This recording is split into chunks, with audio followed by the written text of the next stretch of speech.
Hi there, friends, and welcome back to the Ohio and Pennsylvania, and welcome to the December 2025 layout update. It's been quite a while since a layout update, been since July actually, so that's because life's been busy and obviously some things have changed, as you can tell behind me. So I'll go ahead and roll the intro and then I'll get to talking about some of the major things we've been up to in the last couple months.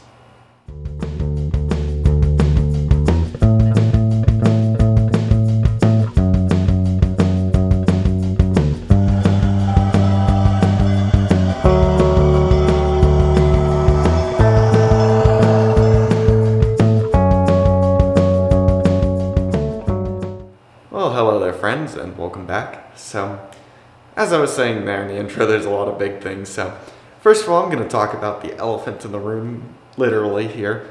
You can see this is a different space than we've had for the layout before, and that's because just a few months ago in October, I bought my own place. So, this is a condo I bought. I won't say where, but yeah, so I bought it and I've been working on moving in, so that's why there was nothing really for the last couple months, because I was busy trying to find a place and then was busy inspecting this place and then getting everything else situated once I got here. So that's kept me busy for quite a while. So, but I'm really excited because, well, first of all, the place is really nice. Other than this, it's a couple-story condo, including a basement, where it's just where I'm at right now recording this video. And when I saw it, I was like, this is perfect, because I have space for me upstairs, space for an office for work, space to hang out and cook, and then space down here for the railroad as well. So since I've been here, I've done a couple things. First of all, you can see the layout segments I had at my grandparents' back here in the back. If it'll refocus, or it won't. Okay. But yeah, moved those over here when we moved a lot of other stuff to this place. Those are not they may not end up there at the end of the day. I'm still working on figuring out how they're going to fit into a new track plan and how that track plan is going to fit into the space I have available down here. So that will be coming in a future update once I figure that out. Got some ideas, just don't have anything solid yet. Other thing I did, you can see up here, the ceiling is colored black. So I had a painter come in just last week actually and put the black paint up there for me. Was it expensive? Sure. It was a lot easier than doing it myself though. So, and I'm hoping that it'll help hide the ceiling when people come to visit the layout. So just a little bit about the room that I have here. It's a 19-foot by 14.5-foot basement room. There's also another room over that way. That's the back of my basement, so that's got all kinds of fun stuff. It's got my furnace, water heater. It also has a workbench built in. I'll throw up a photo of that. So I'll be able to use that for my model railroad stuff. But it's also got nothing else in there, so that's probably where staging is going to end up. And then I'll have the rest of this room to work with. So again, just playing around with different ideas. So it's a little bit of a larger space than I had to work with before. In reality, the space is about 16 by 14.5 foot due to needing to leave space to get to the back of the basement in case somebody needs to come in with a new water tank or something like that. Hopefully not, since most of the stuff in here is new, but you never know. So that's the biggest update of this video. And hence why you haven't seen much content from me in the last couple months. I did get one thing done before the layout moved, and I'll show you right here real quick. So those were designed for the old layout plan. So they're both same size as my two standard modules, 2 foot by 4 foot.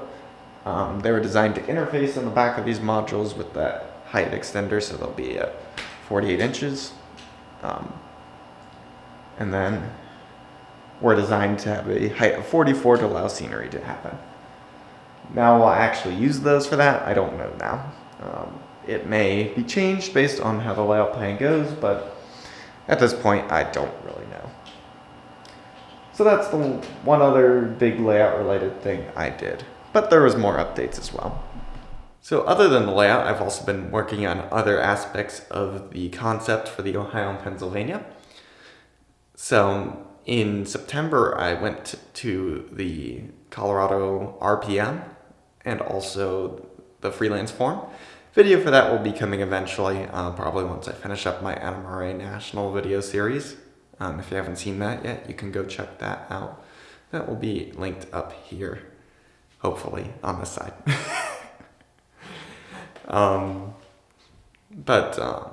Yeah, at the RPM, there was the freelance forum, and so I wanted to have stuff ready for that.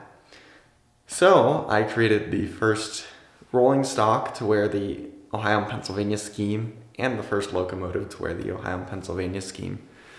So this was following months of development. I really started early this year trying to hone in on a paint scheme for the Ohio and Pennsylvania locomotive, and ended up settling on a variant of the Fairport Painesville and Eastern, the Ohio and Pennsylvania's predecessor, or one of the predecessor roads, because they used to have a yellow engine with a green trim. My engines are a green with a yellow trim. So, kind of the inverse, and then the speed logo for the Ohio and Pennsylvania. At least that's what I'm calling it. So that worked out nicely, and that definitely garnered some attention at the show. And they worked well, so. My boxcar I painted in the Ohio and Pennsylvania scheme was a gray color.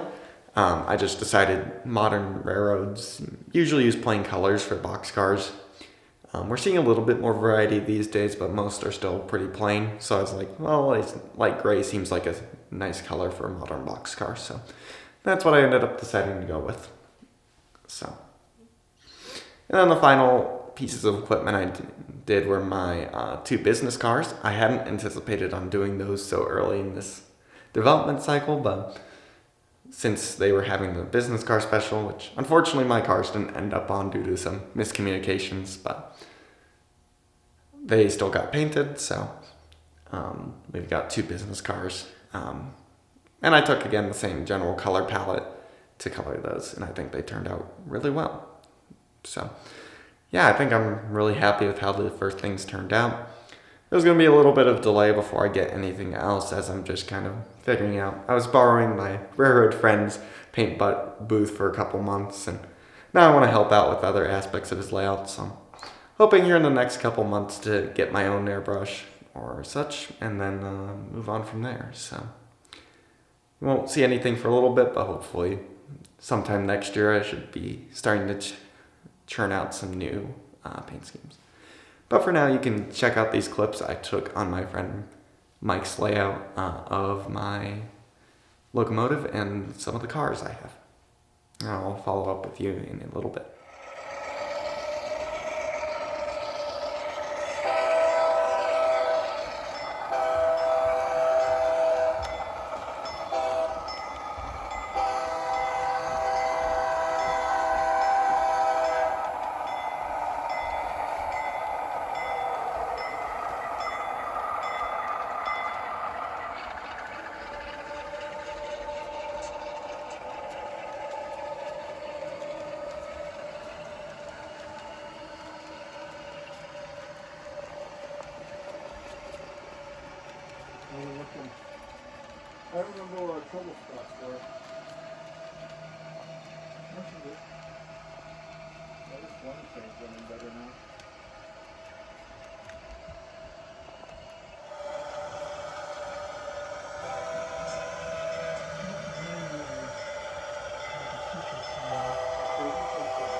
So also, in addition to my Ohio and Pennsylvania painted units, and cars, I've picked up a lot of rolling stock over the last couple months.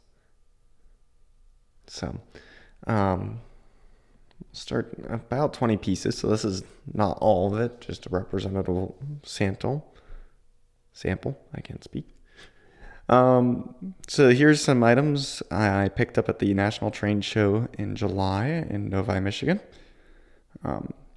So I got a Milwaukee Racine and Troy covered hopper, CN cylindrical hopper, and a trailer train center beam flat car.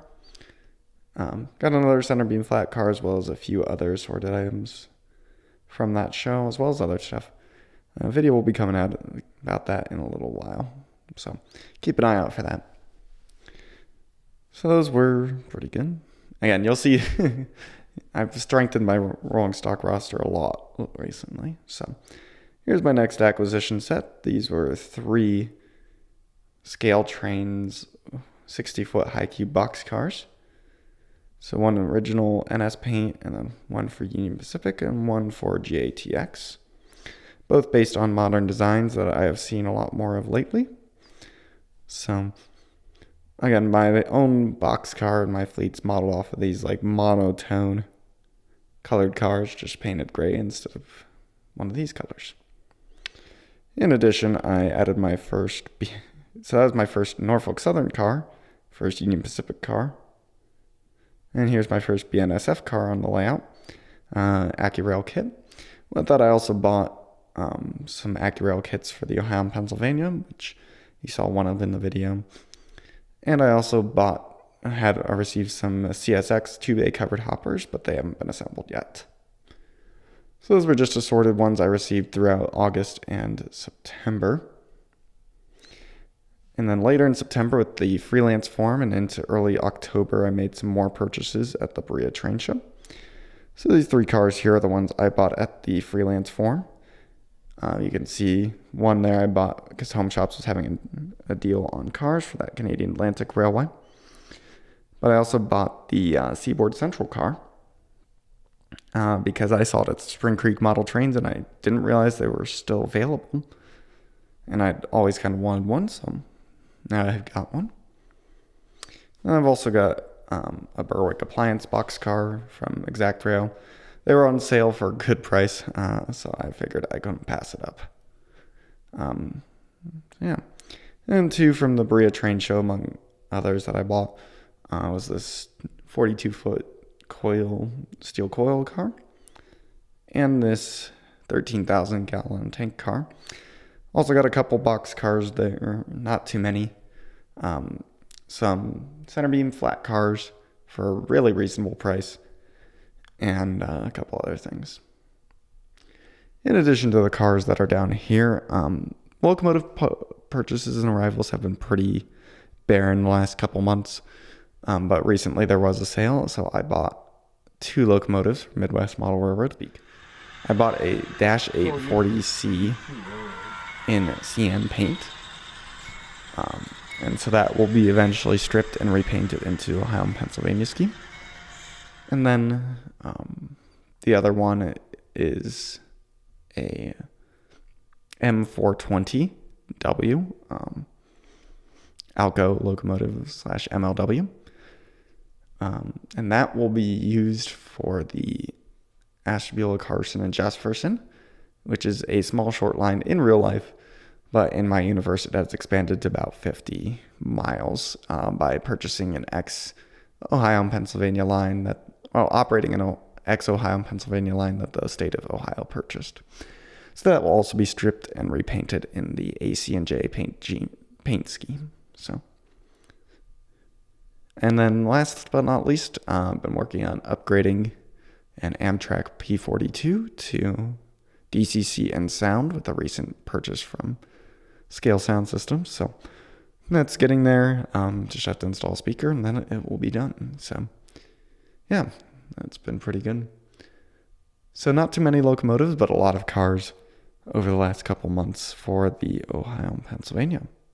So rolling stock roster is definitely much more fleshed out now.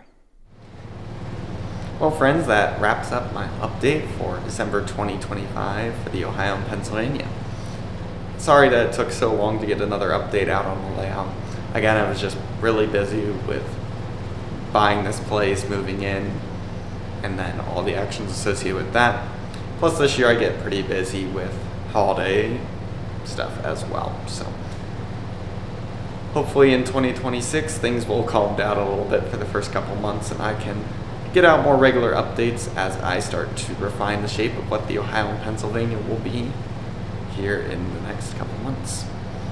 I'm really excited to see how it's going to fit into this new space and to just see how it'll evolve based on that.